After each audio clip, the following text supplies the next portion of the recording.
Hey everyone, welcome back to another edition of Metcalf's Movie Journal. This is the show where I do quick reviews for the movies that I watch, give them a score out of 10, and then add them to my list. So let's see what movie I'm reviewing today.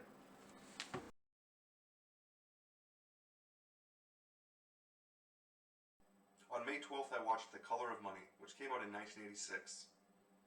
And I didn't even realize when I threw this one on that it was actually a sequel to another movie I've never seen called The Hustler. I guess I'll have to watch that one now too. Both films follow Paul Newman as the pool shark Eddie, but where The Hustler is essentially his origin story, The Color of Money is instead more of a passing of the torch story, with Tom Cruise playing the new young hotshot Vincent. I've said it before, Tom is not one of my favorite actors. I personally don't think he has much range. But when he finds roles that fit his personality better, like this one, in the young, cocky new kid who everything seems to be working out for, it does him a lot of good. It also helps that a lot of those movies people might point to argue for how good Tom can actually be, he's usually working alongside the biggest and best names in acting. Whether it's Jack Nicholson, Dustin Hoffman, or here with Paul Newman, he definitely does his best work when he's being forced to keep up with the best. And I don't know if he'll ever have that kind of ability late in his career to be the one lifting up new talent. Newman was the perfect choice for the role of Eddie here, though, as the stern teacher and horse tamer to Cruise's wild stallion character Vincent. Mary Elizabeth Mastrantonio not only has an awesome name, but also a significant role to play as Carmen, Vincent's girlfriend.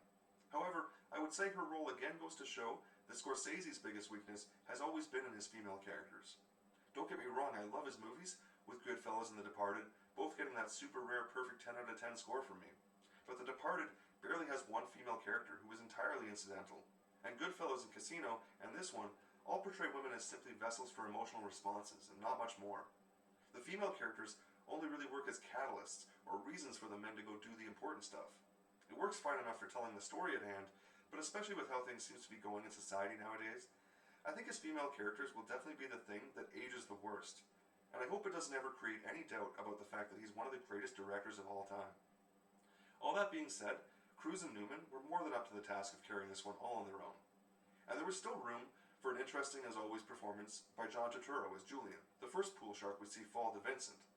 However, Turturro's role still never felt like anything more than kindling to the face-off that had to happen between Eddie and Vincent.